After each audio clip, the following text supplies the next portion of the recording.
What's going on, y'all? It's another episode of Mindin Your Biz. I'm one of your co-hosts, Dr. Black Wealth, and we got... Hey, guys, it's your girl, Miss Fab Financial. What's going on? This is Mindin Your Biz. We breaking things down, all things biz, all things politics. Today, we jumping into the white man's agenda. We talking AKA Trump policies. And we're going to break down a couple of his a few of his policies, grade them, and give our...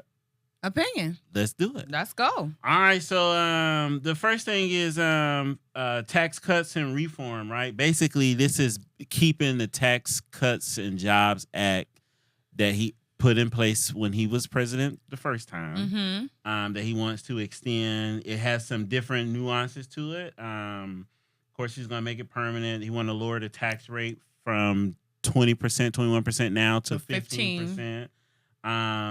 Eliminate tax on tips and Social Security benefits, the deduction for auto loans, no tax on overtime, and exemption. Oh, I just said that, exemption from overtime pay. So what's your grades on that?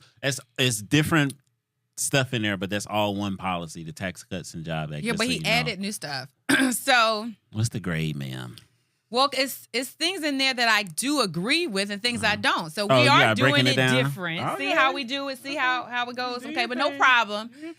Here we go. I need to get the white man. He needs help. Right? We broke down Kamala's line by line. Is this a grade? It's a grade. It's both. Okay, so for the Jobs Act plus the incentive, overall, I'm gonna give it a B-. Okay. There were some things in the Jobs Act that I thought were beneficial, that were good. Bonus depreciation was good. I think redoing the W-2, lowering wages that came out throughout the tax season, throughout the year, right, which gave more Americans more money in their checks, I thought was good. The corporate tax rate, dropping it down to 15%, I guess, again, I don't think wealthy people, rich people need advocate. But I'm not like totally against it, but it's a thing, I guess. The whole car insurance, all that thing really makes no difference. I think that's smoke and mirrors. I think you need to do something real for American people. You could have changed the auto loan interest. Like, we know that goes on the Schedule A with itemized deductions. If it's not larger than the standard deduction, that's a nothing burger, just like anything else, charitable donations. I think if you really want to make a difference, you do You do standard deduction and itemized deductions. That's where it's going to push the needle for people. The same way as you lowering the corporate down to 15%, that's a hard change. The people will see that instantly as corporate business owners. But Americans are not going to see that. So I gave it a C. I thought you said okay. I changed it. What'd I give it? I should give it a D. But I'll give it a C. I'm going to be fair. I'm going to give it a C. You're the teacher. Your grades can change. I'm going to give it a C. Your grades can change. So definitely with the tax cut, I gave it an A. So, I think it comes right in on time with, I'm a push for business owners and what we as business owners get. And so the other reason why... As if we were ever denied as business owners. The tax code is built for us. I'm sorry. The other reason I give it an A is because I like the incentives on the no tax on overtime and the no tax on tips. Because I think it goes for the average working American who's working. I know people who work 2 or 3 jobs, so that overtime, they making money, but it's also killing them because of the taxes that they paying. Even when you break it down to not even people who work 2 or 3 jobs, we talking about working class people. So I have police officers who are clients who do overtime, and they on paper they make a lot of money, but it's still killing them with the taxes that they paying. Yeah. And so I think if he could get that passed, I think it'd do phenomenal work overtime, for the average person. I think the only thing with overtime, because it's time and a half, you get paid more money, but it's not itemized separately. I mean, but so then you have to put something in with the payroll company to take that overtime, that time and a half, and then not tax it. But it's your overall income that's going to be taxed. So again, I don't really understand that. I mean, it's what you that's say. That's a nothing burger. That's fluff. Because how could you, what does that look like for real?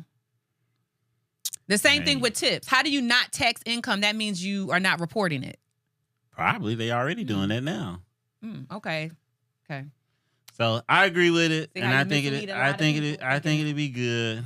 All right. So the next thing is on tariffs, right?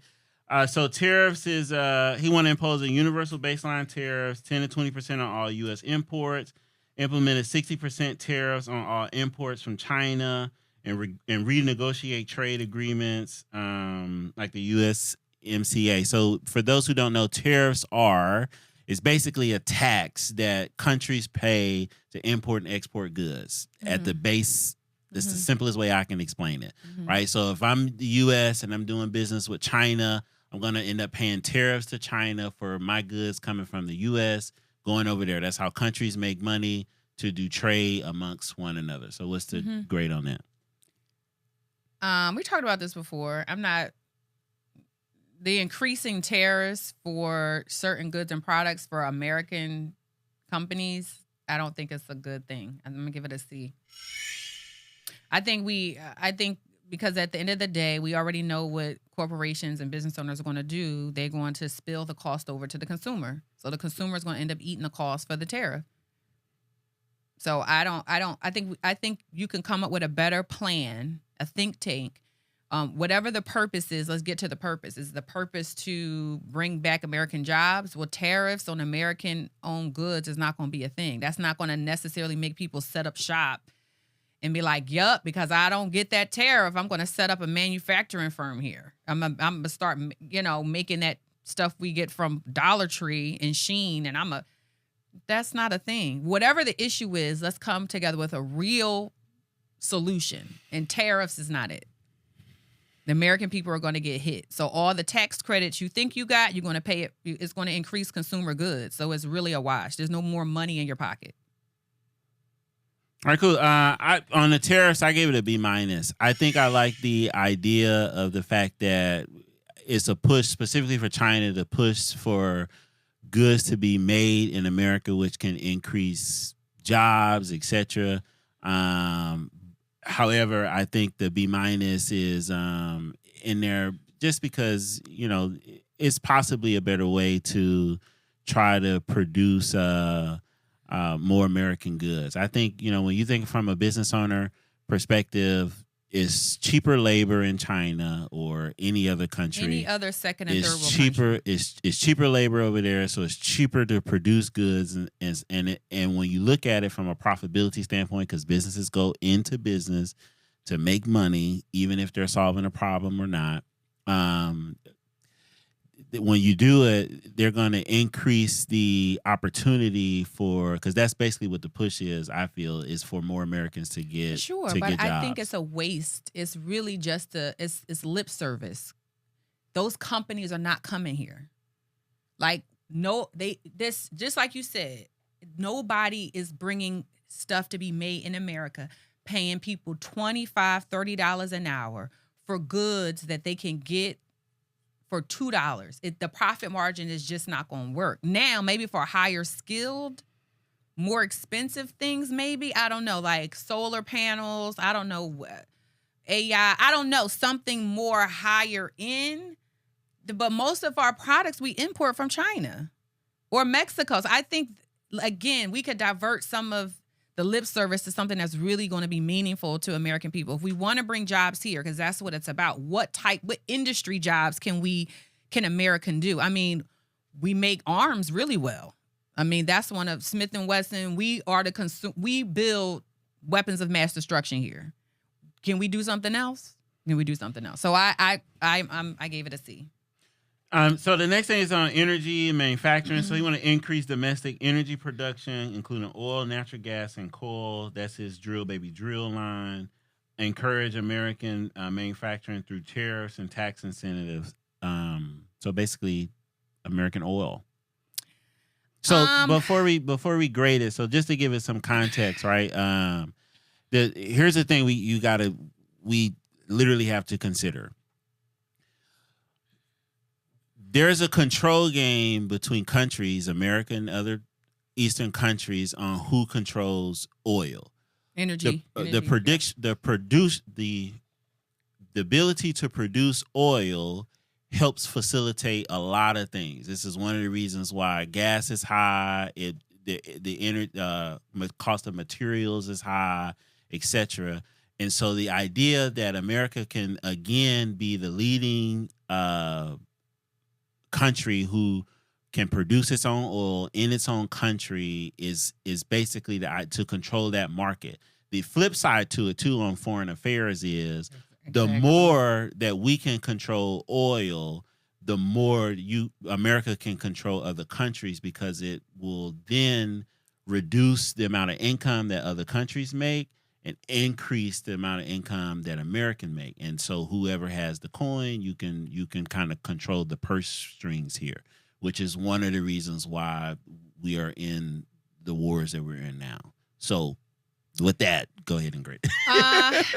Okay, so a slight caveat to that: America does produce a lot of oil here. It's not like we don't. We do produce oil here. However, with foreign affairs and trade policies and treaties and deals that we make, we buy from other countries to help stabilize them. Right? It's a little different. So we do produce oil here.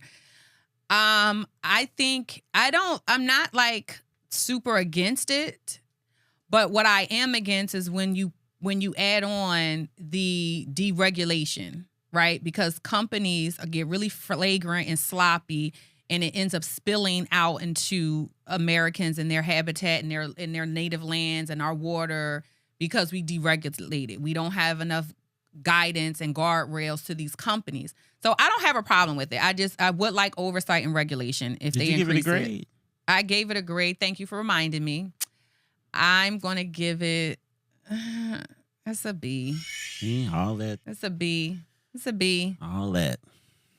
The devil's in the details, though. I want more. I want regulation. You want regulation? So I'm gonna give it a B minus. Thank you. Remember, you told me that combine it. So I'm gonna give it a B minus. Everything regulated. I gave it an A. I like the idea of America leading in the oil industry. It's the reason why we don't lead, though. What's the reason? It's strategic for foreign affairs. We don't not lead because we are enabled to do so. So we buy oil from Venezuela and from the Middle East as a trade agreement. It's strategic, an alliance. It's not because they say, no, you can't. That's like a misnomer. That's like a falsity that Americans are not producing oil. If you Google right now how much oil American produces, we produce a lot. We have reserves, but we buy from these countries as a trade deal for military advantages. I don't think that we didn't say America don't produce oil.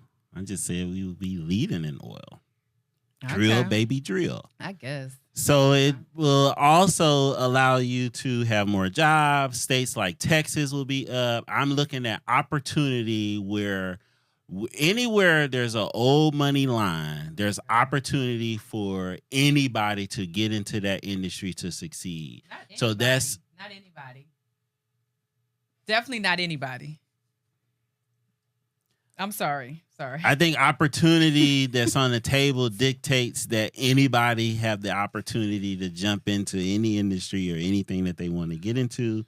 I'm definitely for it because I've felt the increase in that it has on what by us, the things that's going on now, on how it's increased on inflation, on price on goods and services, and everything else. So I think it'll help stimulate the economy further in addition to what the Fed's already doing.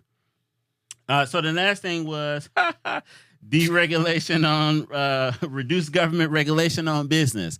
That's not the last thing, but the next thing is deregulation, reduced government on business. So just to give it a little bit more context, right? Just so you can understand.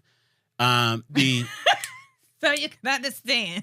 That's right. So deregulation on business allows businesses to go and operate in the best shape or fashion a business field that they need to operate in. And so whatever it leads for them to come out on top, be more profitable. The problem with deregulation is you don't have any guardrails around what happens to The only people who get hurt in these deregulation policies on businesses are the people. Because now it's an opportunity to exploit workers, not pay for wages or whatever that might look like. So on his side is let's deregulate keep government out of our business and let the business be more free, which in their minds produce a more free-flowing economy because the economy will naturally be able to regulate itself. And so what's the grade on that? I think it was a good job. That was a good explanation. That was, but did you give it a grade? I didn't. I asked you first. Oh, okay. It's a D for me. You lucky you got an F. No, absolutely not. I don't think for a company to thrive, the regulation is actually what it needs to me. I think for a company to succeed, unfortunately, regulation helps keep our food safe, our water safe.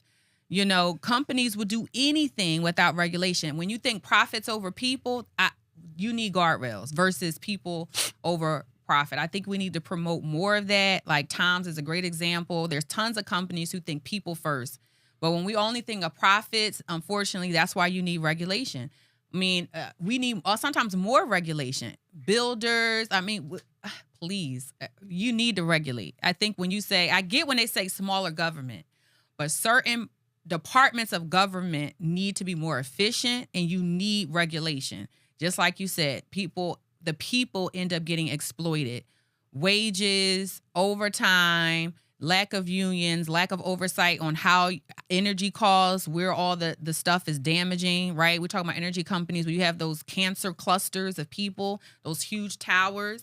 When you live around those, the community, it ends up getting cancer. Like there's a lot of things that happen with big business without regulation because they're thinking profit first. So I give it, when we deregulate, it's a problem. I'm giving it a D.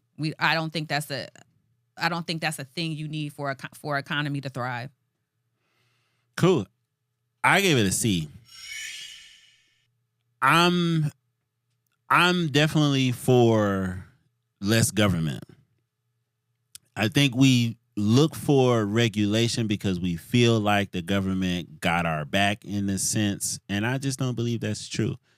When you look at the healthcare, the foods that Americans consume, there's studies on it that shows how the food that Americans consume is way worse than any other country in the world. And that's regulation. That's regulation on why food is bad. Because there is a lack of regulation and transparency on what we are willing to allow companies to put in the food. Foods is definitely regulated by the healthcare department. FDA, lightly, they've been stripping away. Look at the FDA and see what the regulations are. They've been stripping it away. Even in women's makeup, everything.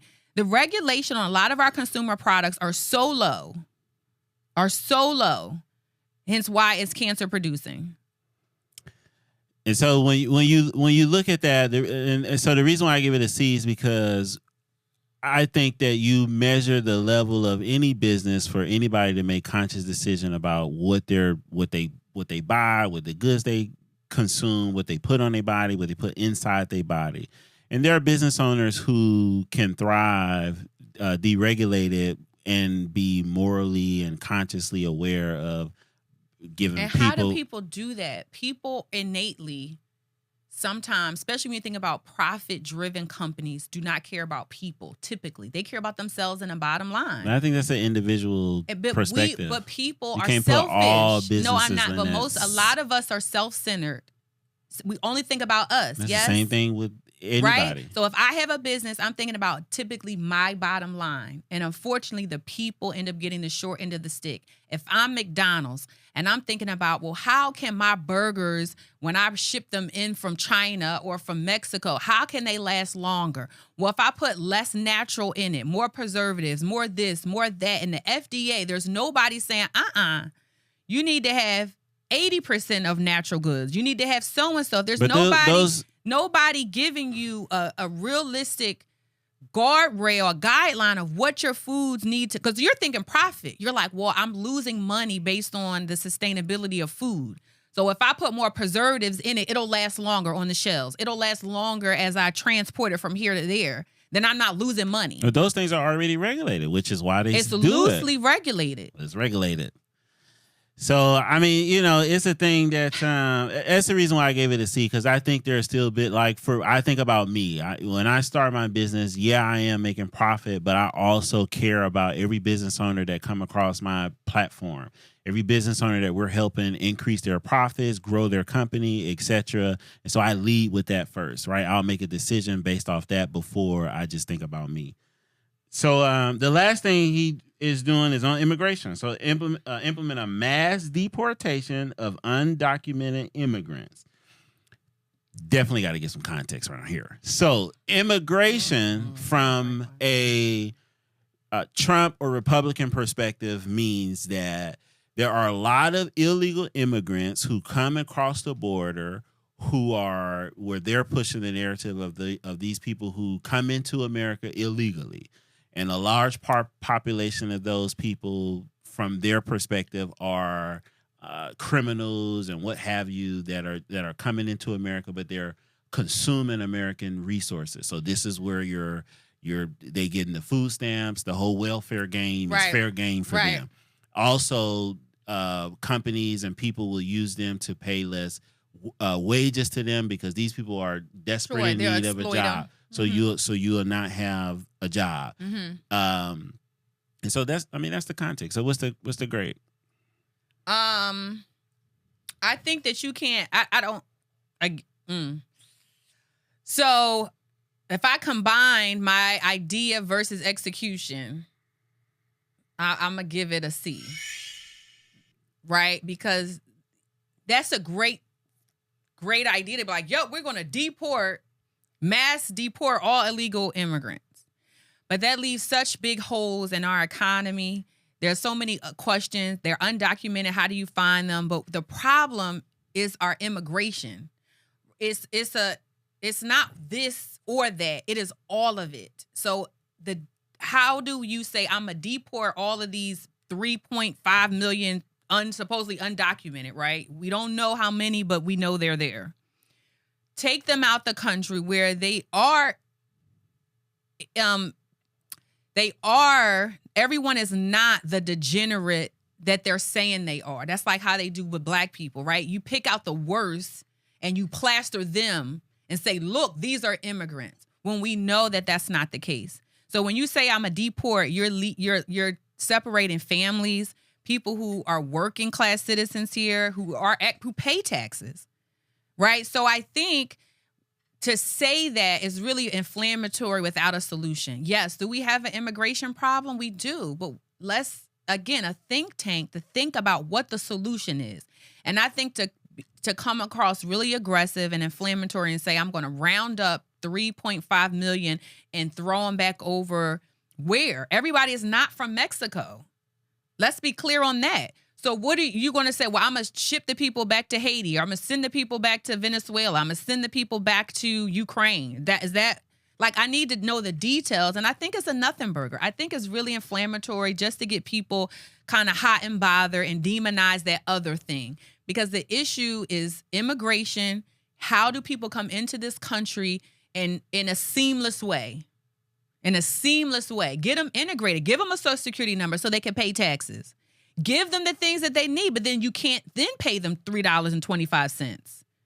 The business owner's not being penalized because they're the ones hiring them. They come here for what? Because they know they could get in. They know they can get a job. So I'm giving it a D. On the immigration, I definitely give it an A. Get them out of here. If you in here illegally, go back home. Why? Get back out of here. I think Americans, definitely black people, are too nice. We want to be all inclusive on anybody that's an outlier. And the fact of the matter is, you got more people who are illegally in here. However you find them, you get them out of here because they eating up and taking up resources. That's the houses. That's the food stamps. That's the whole 9 yards y'all swear by from Lyndon B. Johnson.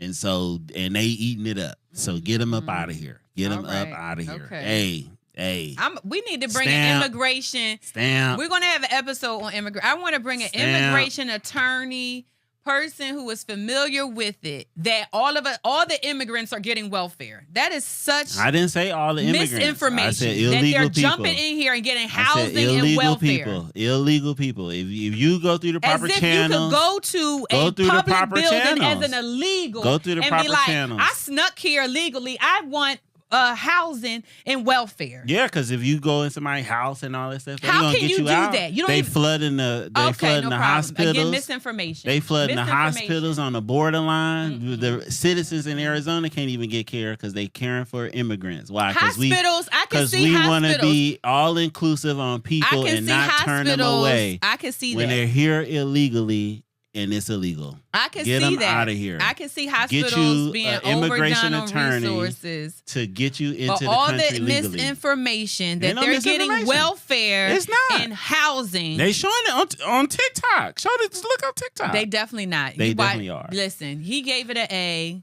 So listen, y'all. He's profit first, and I gave it a C because I'm people first. That's really it, and that's all. Y'all. Thank you for watching this episode of Mindin Your Biz. People. As we, grade the policies and the things that affect you and your business. So like, share, subscribe. Let us know what you think. Leave your comment below. You people first or profit first? You grade the policies we just mentioned in the comments, and we will for sure dialogue with you. We see y'all in the next episode. Don't forget to like, share, subscribe. Stay tuned. See you.